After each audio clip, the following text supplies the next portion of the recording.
Something like that. Good afternoon, gamers, and welcome to another fun-filled episode of Games with Dave's RPG interviews. Today, I am joined by game designer, web designer, and friend, Michael Spredemann. Michael is currently running a really cool Kickstarter under his publishing name of Magical Mishap Games called Hirelings to Heroes. I have a horrible tendency of saying it backwards when I'm talking to other people about it because I'm a knucklehead. But if you haven't checked it out, there's a link to it in the description below, and also a link to Michael's merch shop where you can find a couple really cool DCC shirts, and you should check it out. How are you, buddy? I'm doing good. Yeah. Kickstarter's doing pretty good. Yeah, happy with the Kickstarter. I was laid off from my job back in June, and it's kind of been a blessing because I got kind of a creative rejuvenation. Nice. Yeah. Well, not getting laid off, the whole creative rejuvenation. I don't want to be like, yeah, you got laid off. Sometimes it's a good thing. It can be, you know. It's like, I think I told you like a year ago, I left my job and started doing all this wacky stuff. Really stepped up the interviews and all that, and now the road I'm headed down. But we're not here to talk about me. We're here to talk about your game. Yeah. So for folks that haven't read the Kickstarter page or been over there yet, and again, I will say the link is in the description. You should check it out and back this. What is going to be a completely awesome Kickstarter. Can you tell folks how you got into RPGs? It was Mr. Einerson's history class in 7th grade. He started a D&D club after school, and I joined that. And amazingly, all the other players rolled 18s straight down the line. Amazing. Amazing. It's just like, wow, 1800, you're the best. But we had a good time with it, and then played for a few years, and then I discovered beer and girls and drifted away for about 30 some years. And then my good friend Christopher Rick from Euphoric Labs, he got me back into it. You know, he said, hey, I'm doing a 5e intro game. 5e had just come out, and we started playing with that group. Kept growing to the point where he couldn't do 13 people at a table every week. And so he said, you're up, buddy. And that led to me running a home game for years. Dude, that is so cool. Yeah. Like, I couldn't imagine trying to run a game for 13 people. I'm going to be making an attempt at it at some point. Yeah. Because, well, if you need tips, talk to Christopher. He's done it multiple times. It's insane, but I do want to try it because I have an old group of friends that I used to game with that I want to run a game for all of them. And there's just a lot of them. And they're like, I want to play, I want to play, I want to play. And I'm like, let's go. Yeah. So how did you discover, in my opinion, one of the greatest games of all time with Dungeon Crawl Classics? That was it was Christopher mostly, but it was also kind of an accident. When it was my turn to jump into the Game Master seat, I'd never done it before, and I just went online. I was like, adventure, and I found Prince Charming Reanimator by Daniel Bishop. Nice. And I was like, yeah, good, grab it. And everybody showed up with their first level D&D 5e characters, and I threw them into that. Killed one pretty quick. I'm like, wow, this is kind of deadly. That tends to be a theme with DCC, though. That's one of the things I love about it is like, you know, kind of like exactly what you're building with the funnel with Hirelings to Heroes. And what would you say, aside from getting laid off, has been your biggest inspiration for creating the game? Like, has it always been something you wanted to do, design a game? Yeah, it's the other people in the community. I mean, you know, like Brendan LaSalle and Nick Barron, you know, Jim Myers, Daniel Bishop, all those guys have done some just amazing work. And early on, Christopher Rick did a Kickstarter called Sinking with Stericorius. And I helped a little bit with that, but he did most of the work. But it kind of got me into the the inner circle of creators. And Nice. and I was like, I'm a fraud. I haven't published anything on my own. So I thought, all right, I got to do this. Yeah, and I think I'm excited because you're what, about $400 off from fully funding, which Yeah, is and I think that'll be no very problem with that. exciting. Yeah. Yeah, I can't wait. And you're doing something a little different too. You're doing both DCC and Shadowdark. Yeah, yeah. A I love version for Shadowdark. each. Yep. Yeah, Yeah, I've had Kelsey's a good done a time with great that. job with Yeah. making that game. Oh yeah. It's so easy to onboard people to the hobby with it. I sat down with one of my son's friends and her father, and they just got it. They'd never played before, and they're just like, "Oh, okay, all right, rolling dice. Okay, we're going down the hall. Yeah. Oh, okay, we died. Okay, grab another character. Let's go." Well, and what I don't know about you, but I think my favorite thing about Shadowdark is the torch mechanic. Like when I found that out about the game, I'm like, I've got to get this game. Like an hour of real time. Yeah. If you don't have a backup torch, you're dead. Like Right. you're gonna get as they will say in that dungeon by something or fall in the pit or Right. and it's so easy to incorporate into other games too. It's like, Well, I like it too as an adult who doesn't usually have 6 hours, 8 hours to play games. If I can say, "Hey, you got 2 torches." yeah, We're playing for 2 hours, and that's it. That's all we got today. Jeez, I've actually never thought of it from that perspective of doing it that way, of just starting them in the dungeon and be like, you've got 2 torches, so you've got an hour in and an hour out, or you can just delve straight in for 2 hours and see what happens. So, so back to the adventure. What can you tell folks about it, and what is the premise of it? I mean, well, the idea is that you're in a world where magic and the gods have disappeared, and it kind of sucks. There's like Nick Barron's got a setting called Stennard, which is like the worst place in the world. One of the lines I throw out in the adventure is, "Even the people in far off Stennard pity you." So your villagers live next to this big bog, and one day a group of real adventurers come to town, and they have stories that maybe those magic and all that is not fairy tale, and that they found a dungeon and they need people to help carry stuff out. So they hire the group of you to go down and and get the goodies and see if you can come out alive. yeah. Well, I mean, the adventures are there to protect you. You're just going to be carrying stuff. It's going to be fine. It's not like the adventurers might get killed or disappear in some way. Yeah, nothing could go wrong at all in a situation like that. Nothing at all. Like you said, the adventurers, nothing's going to happen to them, and yeah, but they get to make interesting choices that affect the campaign world going forward. So the things they do in this adventure, they potentially can bring the gods and magic back, and through their actions, maybe certain things hate humans, maybe certain things love humans, and just how it all comes back is decided by what they choose to do. That's pretty cool. And I think if I remember correctly, reading the Kickstarter page, there's 4 possible outcomes that the players can play into. Yep. So, and I won't ask you to divulge those, because that would be a horrible thing to ask you to give any kind of spoiler on that. So let me see. I always warn people about me drawing blanks. I make some talking points, and that's about it. I used to do like full-fledged like questionnaires for myself to ask people. And I've tried to get away from that because I wind up staring over here like this most of the time. So,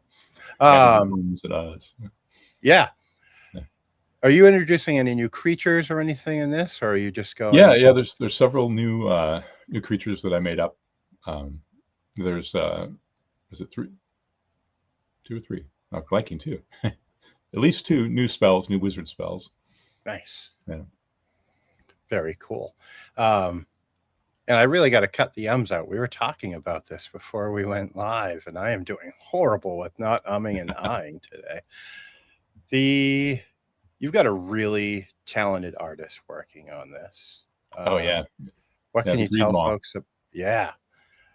How did you I two meet?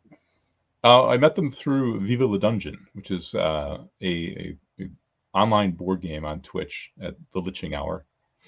And every week on Tuesday nights, they have this live game where you go through a dungeon, and the Greedmaw did all the art for it. It's just very colorful. Just kind of grabs you right away. And if you're not busy on a Tuesday night, it's a lot of fun to watch. You can play stream cards and affect play. Players work down to a battle royale at the end. So you beef up your character and then try to kill each other as friends do. Did you win when you were on there? I I have three champion shirts now. Nice.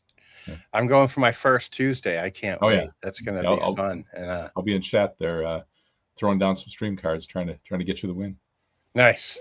I would love to win the shirt. Like, I think that would be so cool, and it looks so fun. Like, having tuned in to watch you play, I had never heard of it before. Mm-hmm. And you're like, yeah, I'm going to be on here. And I checked it out, and it's the art, like you were saying, is just so vibrant. And I can't wait to see. Now, one thing, speaking of the art that you can see on the screen here, is the silhouettes of the adventurers. Mm-hmm. You're revealing them, I believe, as you hit particular stretch goals. Yeah, we revealed one so far. The next one will come when we hit 2,000 or 200 backers. Nice. And you're around 150 right now, right? Right around 150. I didn't actually check today. I should have. I'm excited to see, because like I saw this and I'm like, oh, that's interesting, silhouettes. And then I figured out why, and I'm like, oh, that makes perfect sense. And I can't wait to see them all. So it was actually unintentional.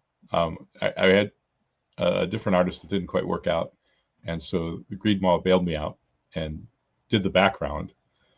And then I said, oh yeah, I need adventurers on there too. So they just put the silhouettes up, and I said, oh, we'll get to those later. But it works well for stretch goals. It does. That works really well for stretch goals. And I think it's very neat and unique, because usually you see, like, a lot of people, I think, launching newer Kickstarters sometimes have a lot of stretch goals that are harder for them to meet. Mm-hmm. And I love this little twist with yours of like revealing the characters as a stretch goal. And we're actually working on turning them into stickers too. So, oh, nice. Very cool. I like that. Everybody likes stickers. Right. So you make your own little scene, right? Yeah. What were the static cling things that we had when we were kids? They weren't even static. You could take the pencil and like rub them onto the sheet. I can't think of what those were called back then, but I can picture it, but I can't remember the name. Yeah, I can't either. So I guess you start to forget things with age. Right. So what made you, I mean, I know you said you like Shadowdark and everything, but I actually went the wrong way. I was going to ask you what caused you to do both. And I guess that would be a good question. Was it both just the fact that you like them both systems, or? It's the systems, but it's also the communities. Both Shadowdark and DCC just have the amazing supportive people, and they all try to raise each other up. And there's some similarities in that vibe in the play, so it's not that hard to convert them, between the two. That is the one thing that I love about the indie community, is the whole mentality of the rising tide lifts all ships. Yeah. And otherwise, my little channel wouldn't exist if it weren't for the indie community, because it's like, I found my little niche, or niche, whichever people choose to call it. And I love it. I've gotten to meet so many cool people such as yourself through the indie community. And it's effortless. Like, you and I didn't know each other before. We just started talking one day, and we're like, oh, okay, we're friends. All right. Yeah, I think somehow you and I, if I remember correctly, started talking about Star Wars of all things. Yeah. I don't remember. I think I posted something about like something, and you commented on it, and like the next thing you knew, we're just chatting away. Right. Yeah. And just very natural. Here we are. Yeah. So what, if any, differences are there between the two systems in the game, like aside from like the torch mechanic and Yeah, well, I mean, stuff like that? DCC's got the awesome tables that add craziness to spells and fumbles and critical hits and all that. Spell duels. So there's additional complexities to DCC, but it's not that complex. It's pretty easy to pick up. And I think that's the biggest thing. It's you get your torch mechanic for Shadowdark, and then I think even there's some things in Shadowdark that were borrowed from DCC. Yeah, like, oh, my buddy Trevor is hanging out with us, saying hi. Hey, Trevor. Trevor actually did my logo. So he's a highly talented artist. So if any game designers, yourself included in the future, are looking for a great artist, Trevor's a great way to go. Nice. There we go. I am looking over here. So you've designed a few. You said you've just helped design one thing, done another, and now you're working on this. Yeah, there's a book I did, 5 cursed magic items for Jeff Stevens Games, Weapons of Galore. That was my first ever paid gig. Nice. Yeah. What kind of advice would you give to anybody out there watching today that's like, man, I want to design a game. I don't know if I can do it. Yeah. Like, what would you say, like, aside from like the typical just go ahead and go for it? Yeah. Like, what kind of what would you say to them to, like, encourage them to go out and do it? Yeah, there's a ton of good books out there. There's all the Cobalt Press, writing adventures and world building books. There's a great videos by several people out there that give good advice on how to run and write adventures. I'd start there. Look at an adventure that you love, and kind of copy the format, the flow, and just write. You don't have to be good. You just get something out there and put it in front of people. Talk to people. Say, hey, can I run this for somebody? Hirelings to Heroes, the very first version. I was like, yeah, the adventure is going to be jerks, and so they're going to hate him. And I did such a good job that in the very first scene, all the hirelings attack the adventurers. That's fantastic. And I was like, oh, okay, all right. And that was with Bob Brinkman, and several other people in that game. That's so fun. I've learned a lot. So.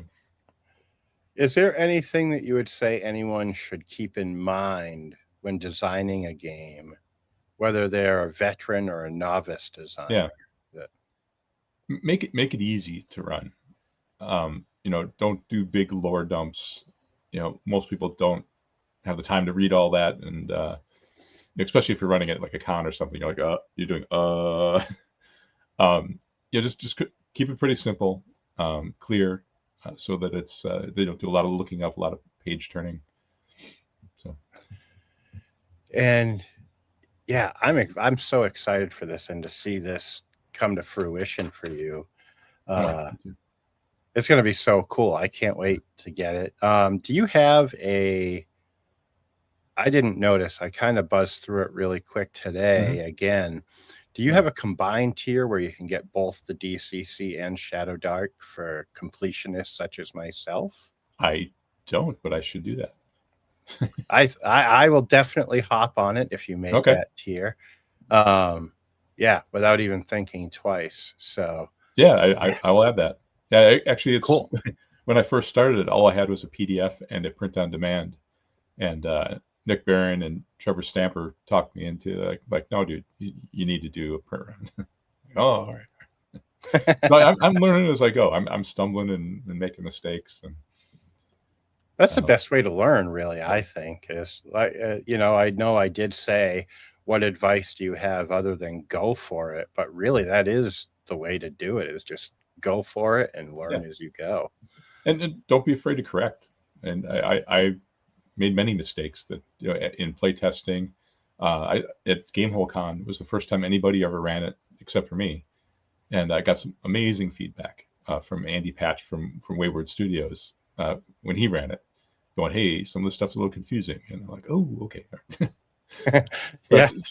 Just patch it. You know, I have no ego about it. Like, okay, yeah, you're right. It's in my brain, but it's not on paper. So Yeah. And I know I have a tendency of trying to overcomplicate things without intending to when I write things. And like, I've got my stuff I'm working on that I should let you read to see what you think, because you might say, yeah, wow, dude, you're going way overboard with this. And I haven't let anyone really see it yet, but I should. yeah, I'd be happy to look at it.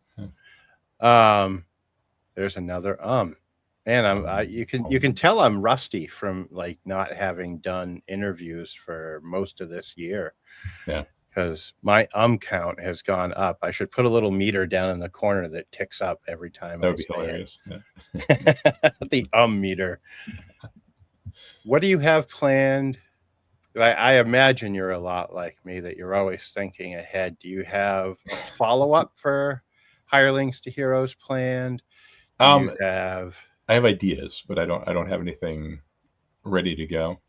I'm very technical. It's kind of weird. I started off as an artist and became a programmer, and now I just think of technical things. Like I'm building an adventure converter right now that has where you write the adventure, and different things that are mechanic dependent, you write it in a way that it's adventure agnostic, and then the converter will convert it to 5e or DCC or Shadowdark.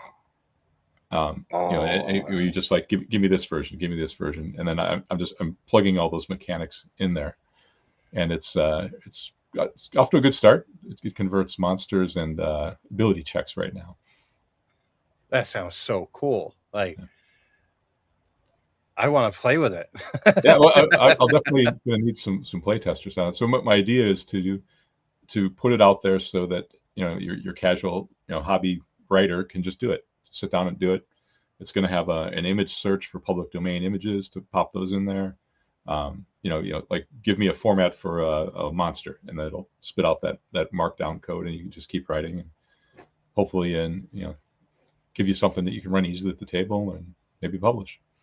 Man, shut the front door. That is like the coolest thing in the world to me, because that is something I really struggle with, is converting from one system to the next. Right. It just kind of makes my brain run out of my ears when I try to do That's any why I kind of started doing conversion.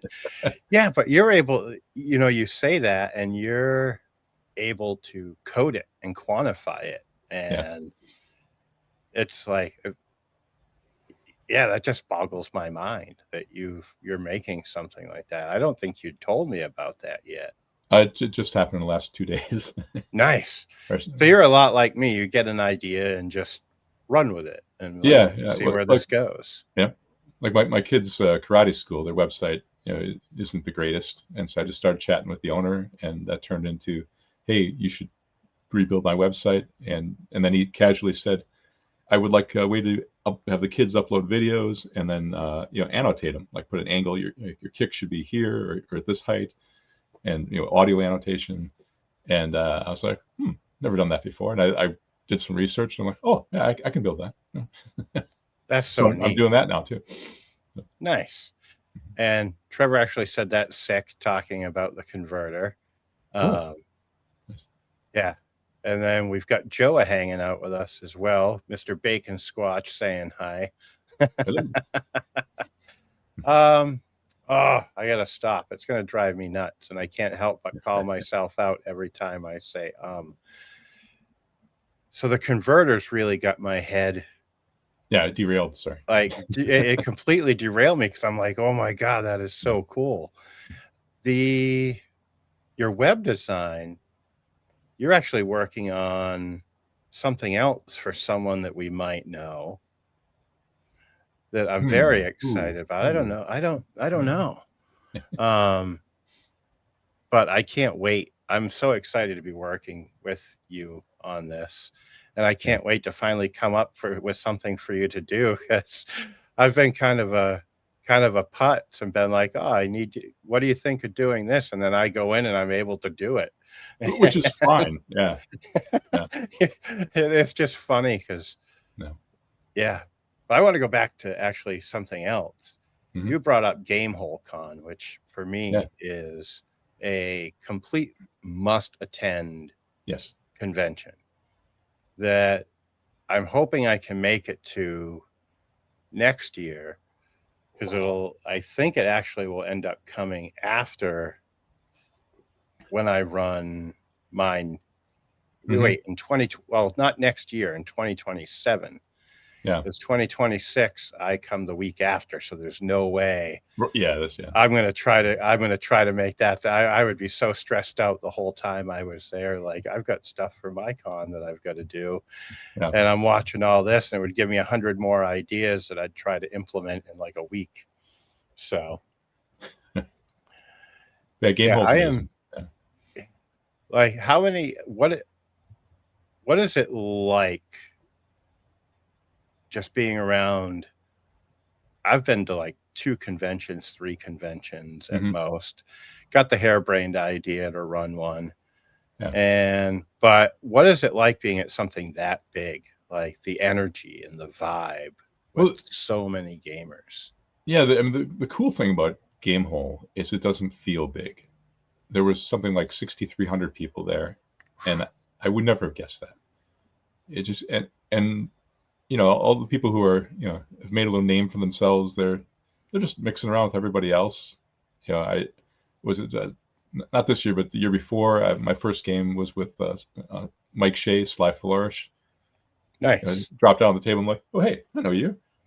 And the next game was with was it David Hartledge, DM David. He was in Yep. there, and I just hey guys, I watch you on YouTube all the time. That's so neat.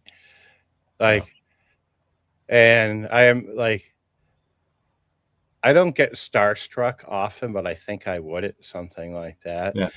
I had a friend of mine that was telling me about a convention they went to that Bob Salvatore was running a game and they didn't Mhm. connect Bob Salvatore to R.A. Salvatore. Right. Yeah. And he sat down to run the game and he was just like, oh my God, I'm playing with this guy. The pressure. And The pressure. yeah, and that's what he said. He goes, I was so afraid of like not living up Yeah. to like some expectation of his. And then he saw him like the next year at the con. And he's like, hey man, how you been?